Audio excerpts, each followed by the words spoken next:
Hello and welcome to English with Najib. د spoken English لړۍ یو بل درس سړی مشي. Thank you, thanks.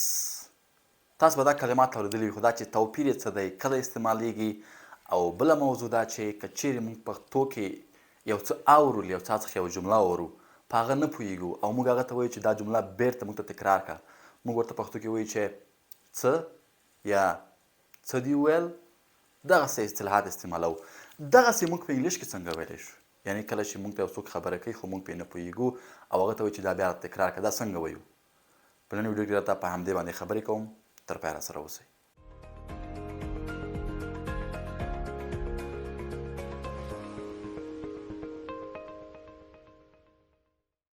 ښه پیل کوم له تنکس او تنکیو څخه د تنکس معنا ده مننه د تنکیو معنا ده مننه هیڅ توپیر نه کوي پښتو کې دواړه یو معنا لري خو فرق څه په استعمال کې تنکس وایي دا اټ از ویری انفارمل وایي دا غیر رسمي ده غیر رسمي په دې معنا چې دا تاسو په غیر رسمي ځایونو کې استعمالولی شئ غیر رسمي ځایونه کوم دي تاسو له یو ملګري سره خبرې کوئ تاسو په خپلې کورنۍ کې خبرې کوئ یعنې تاسو په رسمي ځای کې دفتر کې پوهنتون کې یو رسمي ځای کې نه یې تاسو به تنکس ویلی شئ ډېر لنډ تنکس خو که چېرې تاسو په رسمي ځای کې یئ غواړئ مثلا خپل استاد سره خبرې وکړئ خپل رئیس سره خبرې وکړئ یا غواړئ چې مؤدبانه واوسئ یو مشر سره خبرې وکړئ تاسو به ورته وایئ تنکیو تنکس ونه وایئ تنکیو ښه دا یوازینی توپیر دی یعنې دا په رسمي ځایونو کې استعمالیږي او تنکس په غیر رسمي ځایونو کې د تنکس او تنکیو سربیره تاسو کولی شئ د تنکس په ځای ووایئ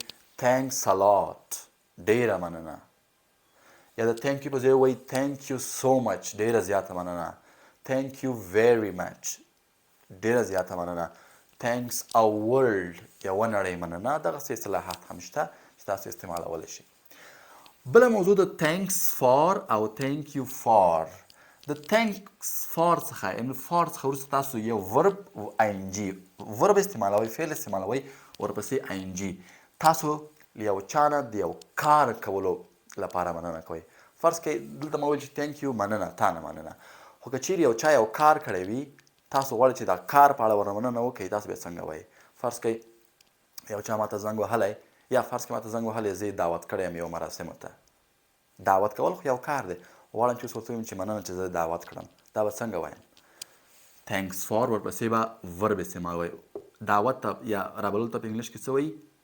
انوایټ ورپسې به آینجي ورکوئ تنکس فار انوایټینګ تنکس فار انوایټینګ معنا مننه چې زه دې دعوت کړم مننه چې زه دې راوبللم یا فرض کړه یو چا ماته زنګ وهلی زه وایم چې تنکس فار کالینګ مننه چې زنګ دې راوړ یا زه وایم یو چا موږ ته درس راکړی زه اوس ورنه مننه کوم تنکس فار ټیچینګ تنکس فار ټیچینګ ټیچ ورب شو آینجي به ورکوې ټیچینګ آینجي ضرور ده فار څخه وروسته به ورب آینجي هر ورب له هر ورب څخه چې مننه کوې له هر کار څخه چې مننه کوې اخر کې به آینجي ورکوې تنکس فار ټیچینګ مننه چې درس دې راکړه یا کولی شئ که ډېر رسمي اوسئ تنکیو فار همدغه لیکم ټیچ ته وایي تدریس کولو ته آینجي به ورکوې ټیچي تنکیو فار ټیچینګ مننه چې درس دې راکړو یا له درس ورکولو دې مننه یا زه وایم چې یو چا ماته پیسې راکړې زه اوس ورته وایم چې مننه چې ماته دې پیسې راکړې زه وایم thank you for giving money thank you for giving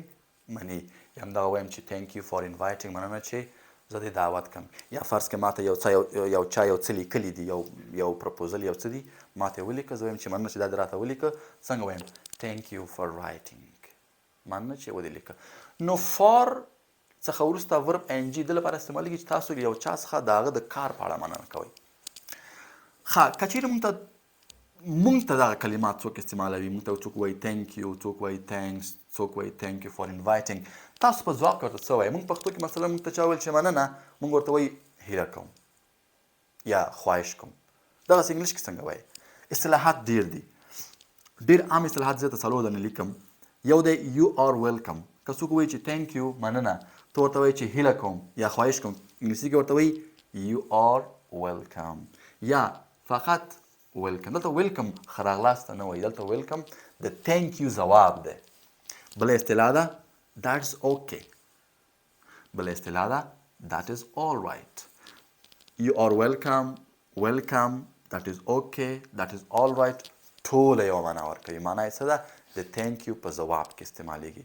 که هغه تاسو معنا کوئ هیله کوم، که تاسو معنا کوئ د مننې وړ نه ده، که تاسو معنا کوئ چې خواهش کوم، هغه ستاسو مربوط ده.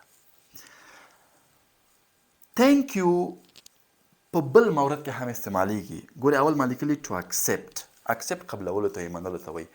دا ګورې کله چې د ډوډۍ خوړلو په وخت کې یو څوک موږ ته مثلا یو شی مخکې کوي، مثلا څوک وایي چې would you like a plate of rice، یعنی یو پلیټ یو قاب وریجې خورې؟ که ورته وایي چې هو خورم یې، یعنی ستا مثبت ځواب مثبت وي، اکسپټ منې، څه ورته وایي؟ تینکیو. دلته تینکیو په دې معنا چې هو یو قاب بل هم راوړه یا یو قاب وریجې نور هم واچوه، تینکیو. او که چیرې بیا همدا افر تاسو ردوئ نه خورئ، بیا څنګه ورته وایي؟ ریفیوز څه ته وایي ردولو ته؟ تاسو وایي نو تینکس، نه مننه، یا نو تینکیو، نه مننه، په دې معنا چې نه نه یې خورم. نو تینکس مطلب تاسو یو افر یو وړاندیز ردوئ، یوازې تینکیو تاسو یې منئ او تاسو یې غواړئ. ښه، د ویډیو سر کې ما ویلي و چې زه ورته دغه موارد هم وایم کله چې تاسو پښتو کې د یو چا په خبره نه پوهېږئ، تاسو ورته وایئ چې څه دې ویل، یا بیا راته ووایه انګلیش کې بیا څنګه وایي. pardon یا I beg your pardon، دا دواړه ډېر استعمال لري. په دې معنی نه چې دا لنډ ده لږ استعمالیږي، دا یو څه اوږد ده حتما به کم استعمالیږي، نه، دواړه ښه زیات او وسیع او پراخه استعمال لري. ښه، pardon او I beg pardon ترجمې پسې مه ګرځئ.